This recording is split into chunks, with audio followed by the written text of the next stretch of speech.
Start a small business. No need to work 40, 50 hours a week, slaving your life away. Obtain financial freedom, be your own boss, and create your own destiny. Moguls are the new superstars. The path to country club membership and a leased Mercedes-Benz is paved in gold as you take your business trips to Orlando or Vegas. Validation from your in-laws is just an LLC and Facebook business page away. At least, that's what they tell you anyways. Through social media, websites, and targeted ads, you're sold an image. Small business owners seem to walk on water. You'd think you're the last person on earth working a regular job with a regular boss. But there's trouble in paradise, and its name is in over your head. People start looking to start their own business, don't know what they don't know. But that's why we started our Small Business Confidential podcast, to share what we've learned from years of experience. There's not a lot of people in on this, so remember, dear podcast listeners, you heard it here first, off the record, on the QT, and very hush-hush. Hi, everybody. We're back again with another exciting podcast from the Small Business Confidential. And with me is one of my compadres in podcasting, Mike Ferrante. Mike, good morning. And are you ready for the big game coming up? I am so excited, and I just can't hide it. Okay. Well, folks, we're taping this in Cleveland. Beautiful sunny day on a Saturday after Thanksgiving. And this is rivalry weekend for football around the country. And Ohio State's playing Michigan. And I should say, full disclosure, I'm kind of torn about who I'm going to root for. I'm leaning towards Ohio State, but my youngest son went to Michigan. So, and I love Ann Arbor. So anyways, win or lose, I'm not going to be disappointed.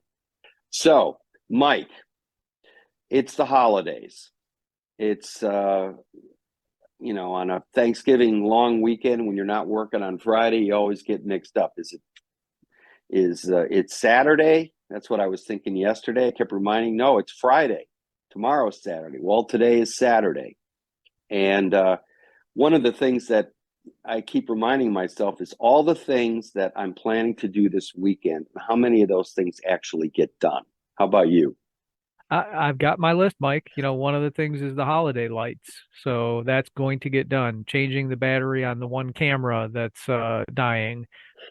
All those things that you kind of store up that you have to get done when you have the time.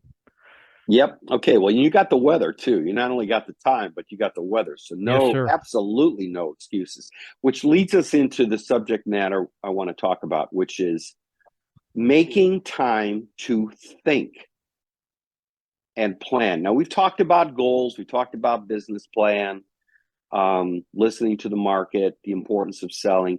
But I want to really focus on time, because during a Thanksgiving break, if you're not working and you have your own business and you don't have to do anything necessarily connected on the day-to-day business, this is the time when you really need to sit yourself down after, of course, you've hung the lights and fixed the battery, right, Mike? That's right.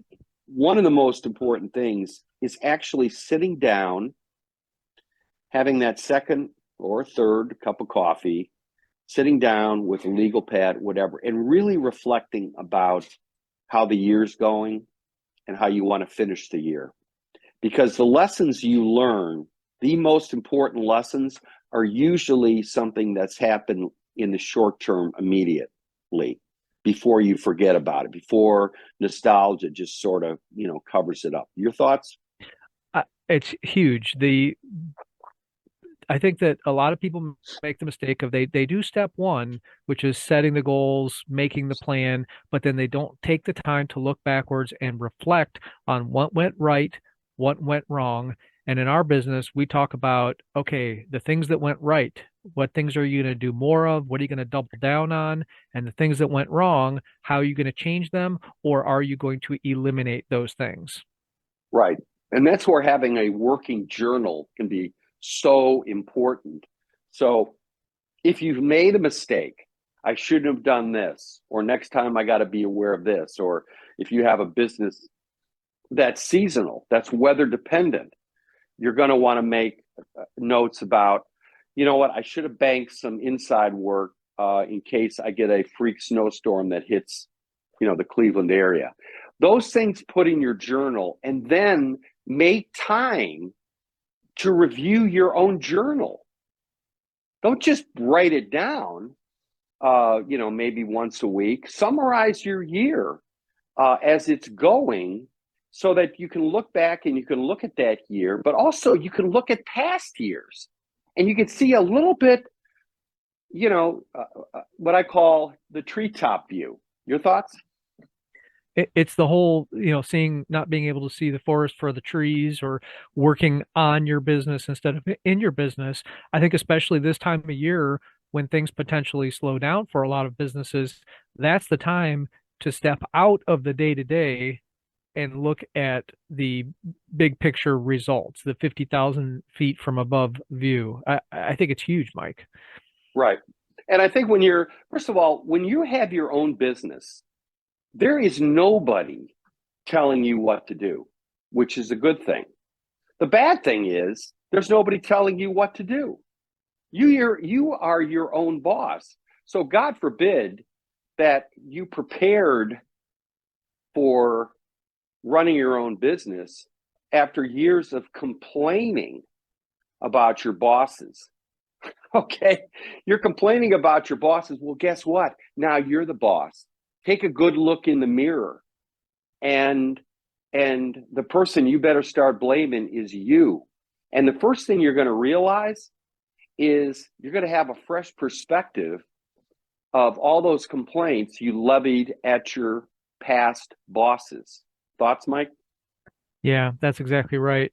And I think that the the thing that I see, Mike, and I'm sure you see it a lot in the trades, is that just because you're good at your trade, whether that's painting or carpentry or real estate, whatever it is, doesn't mean you're good at running a business. And I think that's the mistake that a lot of people make. Oh, I'm a really good plumber. I'm going to start a plumbing business. Yeah, but are you good? Are you good at hiring? Are you good at organizing? Are you good at dealing with customers? Managing money, budgeting. Are you managing money, budgeting money? Are you overcharging? Oh, no, God forbid you're overcharging. How about undercharging, which is the classic mistake that people who have their own business. I remember teaching my daughter, my oldest, when she came back from college her first year, freshman year. She was going to get these typical, job where you're a camp counselor at her former private school in the summers. It was kind of what I call a finishing school type summer job, socially acceptable, not making a lot of money, and really, really, who gives a shit that you did this in the summer, as opposed to starting her own business. And what she did, with her dad pushing her hard, she loved doing family movies. So she sent out a flyer to our circle of friends and saying, how would you like to do a family movie? And she got a couple of contracts, and she made, in the 3 movies she did, what she would have made 2 summers working at this summer camp with minimum wage. And I told her, Lindsay, do you want to work 40 hours at 10 or 20 hours at 20? So the ability to make time to think is also to ask your critical question of yourself. Think about, are you making money at the end of the day? What did you actually make last week for the whole week? And when I say how much you made, make sure you deduct all your expenses, the gas, the truck payment, the insurance. I had to buy this tool, or the office rent, or whatever, because that's going to tell you whether, over the course of time, whether you are on course to actually make the money you should be making if you're taking a risky venture of having your own business. Yeah, I have something to add to that, Mike. And this is something that most small business owners don't think about, is the expense of their time. And let me elaborate on this. So I would argue that a lot of small business owners don't own a business, they own a job. And what I mean by that is when you're looking back to say, did I make any money? And you say, yeah, I made $2,000. Well, how much labor, how much of your time did you do in labor to make that money?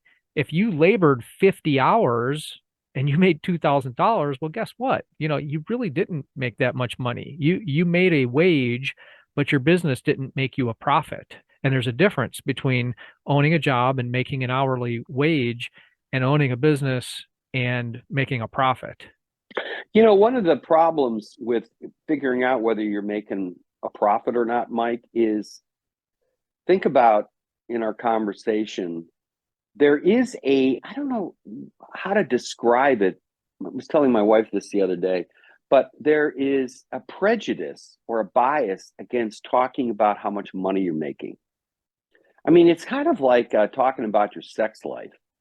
I mean, nobody goes around but at the end of the day, it's when you're a professional, when your business has to provide you with the money to maintain your lifestyle, to put food on the table, you better be making money here. And you better figure out what's making money and what's losing money. What is the best use of your time? Because at the end of the day, it's a brutal, light binary choice. You're either making money or you're not making money. And if you're not making money, then you're leaning on your wife to get a second job, or her main career. I don't want to go back to the 50s here. Or you're leaning on your family, and your family is subsidizing your inefficiencies, because at the end of the day, you're not making money. And if you have a business, number one is making money to support yourself. Yeah, and I think learning from mistakes is huge. As you were telling that story, Mike, I thought back to my early days as an entrepreneur and all the mistakes that I made. Like we've talked about this before, for many years, I was a painter. I had a little painting business, and you talked about leaning on your family. I can't tell you how many times I had to borrow money from mom. I was not running my business well. It wasn't that I was stupid. I just hadn't learned the skills yet to run a business effectively. And I was that guy. You were talking about me right there. I was leaning on my family to help me over the rough spots because I was not running my business well. Right. Well, there was a prominent restaurateur in Cleveland who's running into some problems. Had to close a bunch of restaurants and is now down to one restaurant from 5 restaurants. And what I learned in talking to one of his vendors was that supporting all of that was a big food supplier that was basically underwriting this huge expansion. And when they pulled out, suddenly this guy is on his own, and it really tested something he really wasn't very good at, which was being a businessman. Phenomenal chef, renowned cook, but not a very good businessman. And I think that, when you talk about Small Business Confidential, this is talking about the inside game, about having your own business.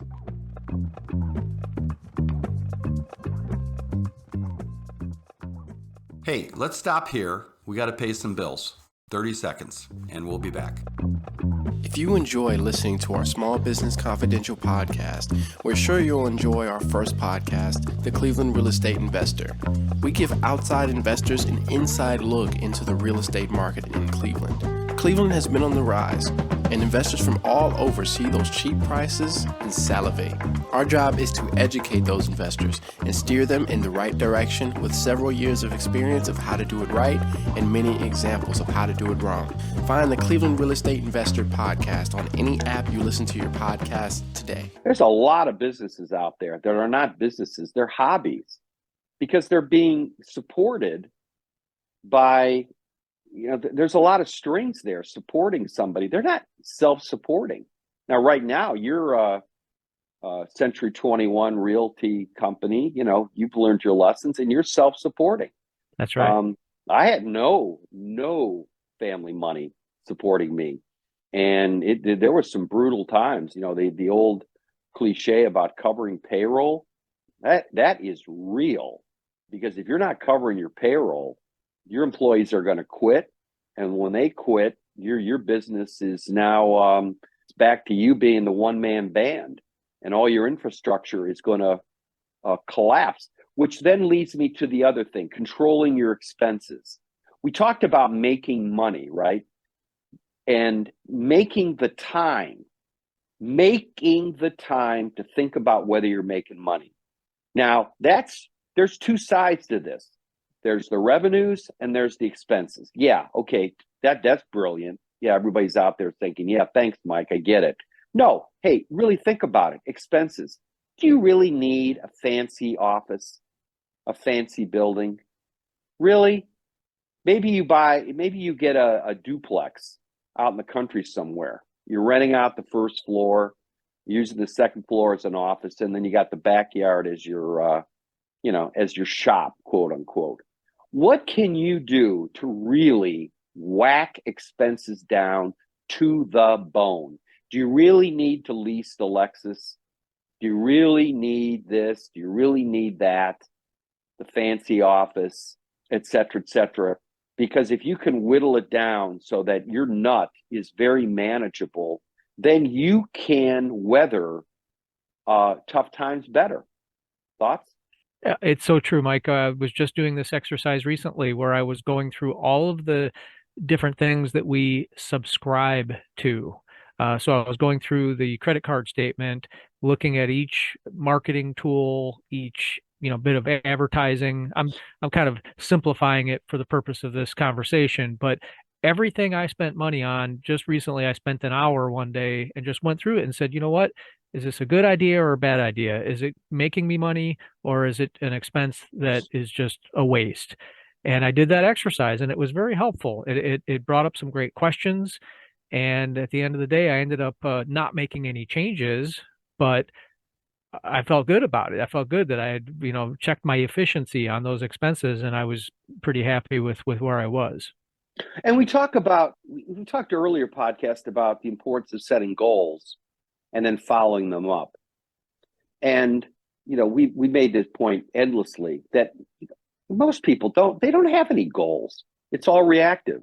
So everybody out there, take out starting today, let's see how this works. If you want to take this challenge, write down every day in a journal or just on a calendar. Write down in parentheses, how much time did I actually take today thinking without interruption, without the TV on, with a legal pad, maybe music, some, jazz, classical, whatever, spa music in the background, that 2 cups of coffee, whatever, and just really think.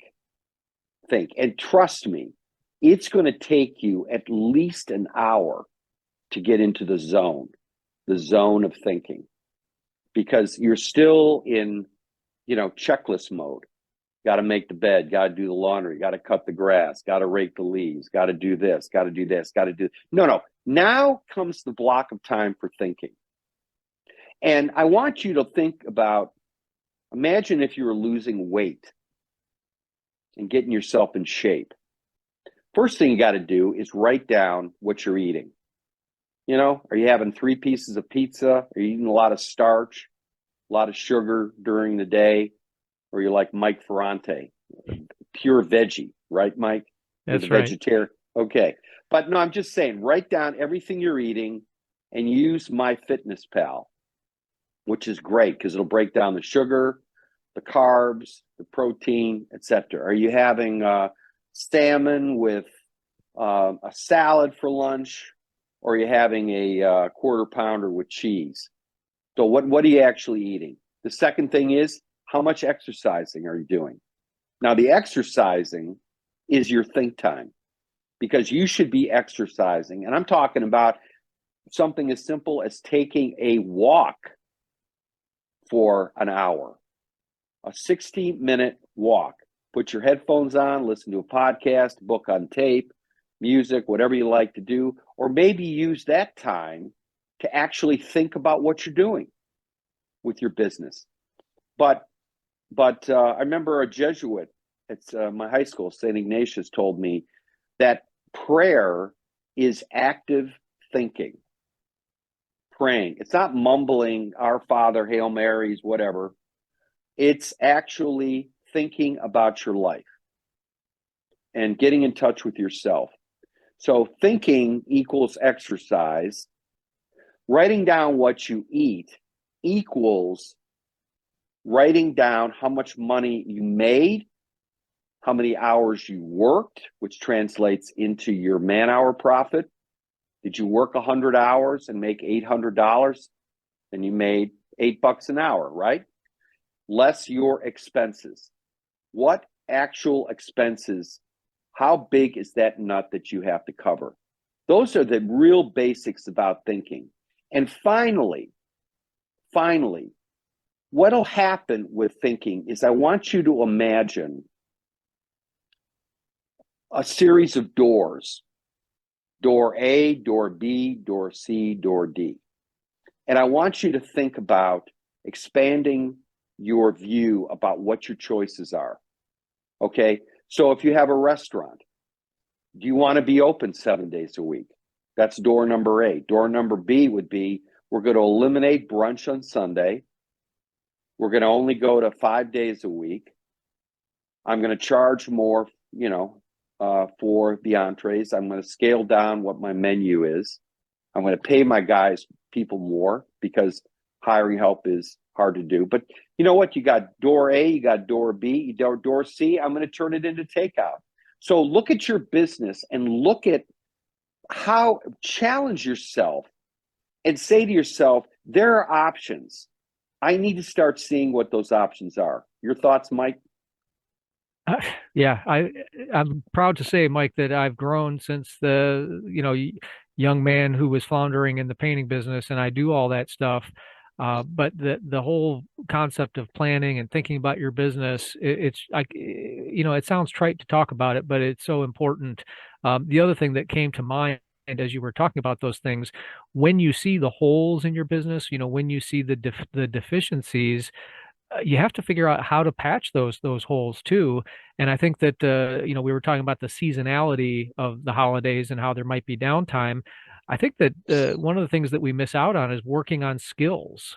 It's a great time to work on your skills, to read something, take a class, get involved in a mastermind group. These are all things that you can do to patch the holes in your business.